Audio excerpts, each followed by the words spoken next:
use all the frequencies. I have F1 here, F2, and F3. However, for the next 3 cells, they will reuse the same pattern.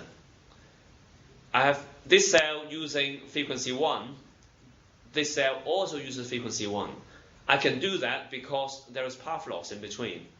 Although the users in here communicates using F1, users in this cell also communicate with F1. Because of path loss, the signal or the interference will become much lower. So by doing this, we could keep on reusing the limited amount of frequency that we have. And by doing so, we could improve the system capacity. But what if it is CDMA? Yeah, if it's third generation systems, it uses CDMA.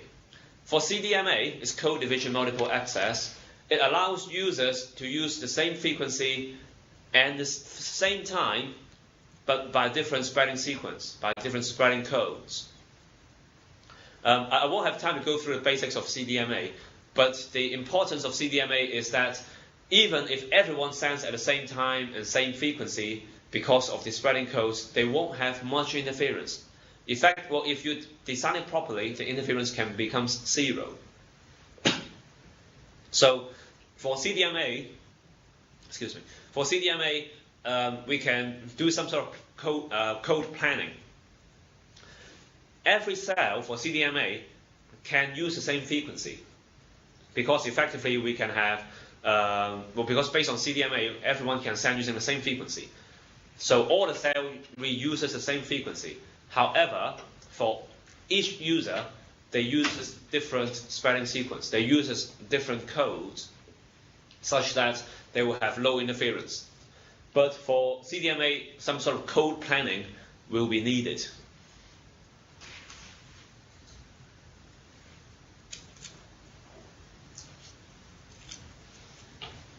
Well, third generation systems have been implemented worldwide.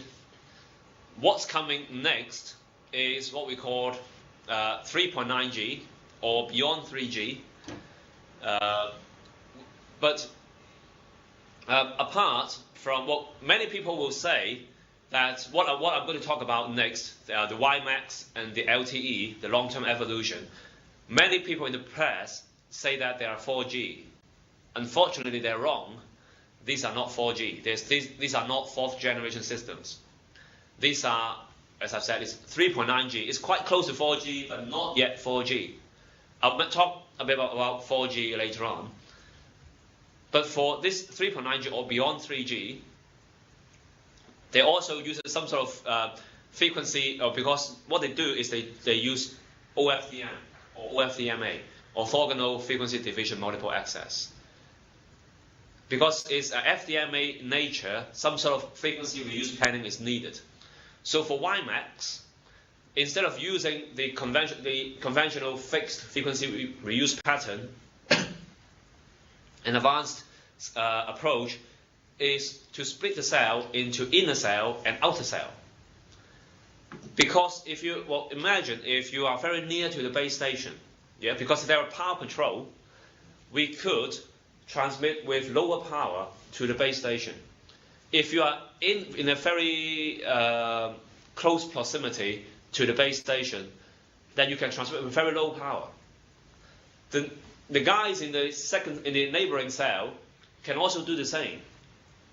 So what happens is that in the inner cell, the circles here are the inner cells. The users in the inner cell can use the same frequency for all the cells, because they won't interfere with each other, because they transmit with very, very low power. However, for users that are in the outer cell, because they need to transmit with a higher power, they will need to have the standard frequency reuse planning. So this is what we call partial frequency reuse. This is what WiMAX plan their cellular sites. For LTE, for long-term evolution, they don't do partial frequency reuse, but they use soft frequency reuse. What do they mean by soft frequency reuse? Instead of simply dividing the cell into inner cell or outer cell, they have a more flexible approach. Every cell will reuse all the frequency. However, each cell, the frequencies are divided into groups. Each cell will have a major band. So for example, cell 1, the red group is the major band. So they will predominantly use this frequency band. Users in cell 2, which is next to it, can also use this red band, this red frequency band, but they have to manage their power. They have to make sure their power is so low that they won't interfere with cell 1. However, for cell 2, they have another major band, which is the yellow one. So by doing this, instead of simply dividing inner and outer cell, the LTE have a more loose way of using the spectrum, but it's more effective, because as long as we can manage the interference, we could have a frequency reuse pattern of 1, which means every cell will reuse the same frequency, and so the capacity can be increased dramatically.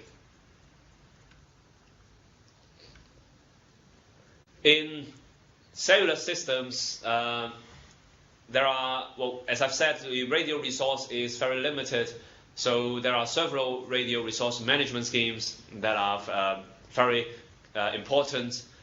The first one is handoff or handover, because imagine when you are traveling, if you move from one cell to the next cell, you have to, well, your call, well, you want to maintain the call. You don't want your call to be dropped.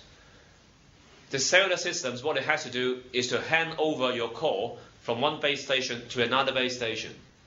So handoff or handover is to pass a user's call or connection from one cell to another in a very short time, because within a very short time, they have to finish this handover such that your call can be maintained. Power control, as I've mentioned already, power control is to maintain a good quality of service by controlling the transmission power of the base station as well as the mobile. Admission control for different cellular systems, especially for CDMA, because every user can transmit the same frequency at the same time, but they just have different codes. Effectively, we could allow many, many users. However, if we have more users, the interference will increase and the performance will be degraded. We need to have some sort of